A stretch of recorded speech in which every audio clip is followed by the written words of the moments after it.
Greetings to our viewers. I welcome you to Imbelego. My name is Chantal Mangete. Namhlanje ngine guest umculi weMaskandi uzozi-introduce. Ya ngibingelela ababukeli be-television yethu esiyithanda kakhulu. Igama lami nguMashovana wakwamajola phansi emsinga amachunu waguqa. Ya ongenza umaskandi nje ngisendimeni umaskandi noma abantu mhlawumbe khona abangakangazi kodwa nje selulude ukhala. Well, namhlanje kune-show lana ngiyabona ukuthi kune-show. Ngabe le show iyona yokuqala uyi-attenda noma akhona ama-show sokuwa-attenda previously? Ya angeke ngithi uqala sekunesikhathi. Ukhona nje amashow engikade nginokwa-attenda kakhulu. Imbiza edume ngebhizi khona yaseThembisa iyaziwa. So nje le for iqembu leli elizolo khunjana elenza umcimbi namhlanje. Iqembu edala futhi engibukelekile usekhona umqali walo. Ya.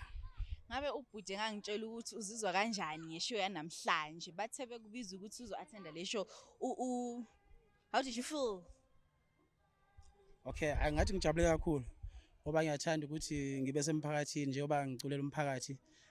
Kuyisifiso sami ukuthi ikhonke ngikwenza njengoba ngicula ngumuntu owakhayo. So umculo ngazi ukuthi into yokuthi wakhe njengoba ngiphambi kwabo abantu namhlanje ngitheni befunde something nami ngifuna ukubafundisa something ngoba nami ngafunda something sakhula. Yabo. Okay, so namhlanje ngithi ubhuti mayisiza like special namhlanje ishow enkulu ngoba sonke siyabona lana. I-goal yakho like your main target kule show yini ofuna ukuyi-achieve by coming to this show? Kakhulu nje ngizosho nje kule show engiyo namhlanje impela ngizophamisana kakhulu ngoba iqembu nje engibukelekile kakhulu. Usekhona umnikazi walokuqala ubhuti Indidane umtshengiseni mfakacwenza. So ngizo-invite abafowethu asebelibambile okuyingane zabo ukuthi ziqhubeke ziye phambili. So mina yilokho nje engumele lokho. Nalokuthi nje namhlanje ngifuna ukuthi ngelinye ilanga ngikwazi uku-invite umcimbi ofana nalo ngikhule ngowami brand. So ngowe-brand yamagesi ngizoyisekela kakhulu ukuthi abafana laba sebebambile iqembu beqhubeke beye phambili. Hayi kuhle ngempela ukusupporta abanye nje ukuyesekana nje mani ngabantu kuhle. Kakhulu uma ngibona abantu bejabule nami ngenza something e-stage. Kusho ukuthi lokho engisuke ngikwenza abantu bayakwemukela. So umuntu mayefika mhlambe na eneyinkinga zakhe ezobuka umcimbi uhambe selaphekile ngoba thina silapha ngokomoya. So nje makuthiwa siya entertainer kulapha ngokomoya lokho. So uma ubona abantu bejabule kusho lento esiyenzayo abantu bayamukela. Lokho kusijabulisa kakhulu. Okay, so ubhutini into angafuna ukuyishela abalandeli namhlanje abasasebancane nabo abanefiso lokuthi kolunye usuku beyibone becula nabo besiba bakhulu befika kuleli zimo okilo. Ngiyathemba naye ubhuti uyafuna ukukhula. Yini ongafuna ukuyishela abalandeli bethu kuyimbeleko? Ya ngibonge lo mbuzo omuhle kakhulu sisi kuyimbeleko. Ya into engingayisho nje kubafowethu abasakhula. Umuntu akabe sho ngethalente lakhe futhi alilwele angabheki something okwamanje. Alwe nje asebenzise ithalente lakhe until agene something. So uzobona abanye abantu abazomthatha bembone ukuthi unetalent. Akafocus ayikhuthale ayimisele okuhle kuzozizela kuye. Engayi ngenhliziyo ukuthi emculweni uthola 1 2 3 so Angalandi imali. engayilanda straight ukuthi hayi imali mina ngiculela imali. Culela nje ukuthi nje jabulisa abantu okuhle no kuzoziqhamukela khona.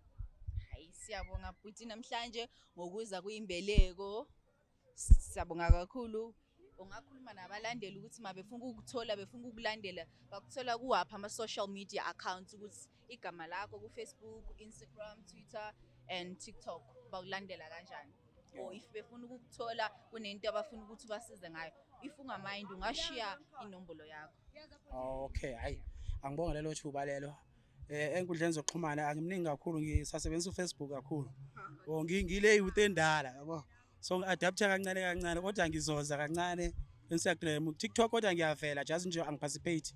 So ngikhona enkundleni zokuxhumana kwi-Facebook nje uma Simangaliso Mashovana Majola. Kwi-Facebook ngiyatholakala.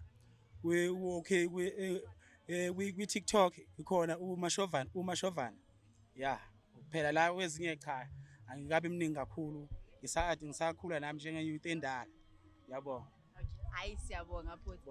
Okay, I'm sure nizwile balandeli ukubana ungazi ku-music industry ulande imali. Woza usebenzise italent lakho ufisa ukukhula, hayi khona ukugijimisa imali. Ngoba nakhona ukugijimisa imali ku-right yes, kodwa kunemphumela nakho. Mawusuyenjani usuthagethe imali most of the times. Thank you so much. Sicela ni continue nisilandele, subscribe, like, share and comment. Bye.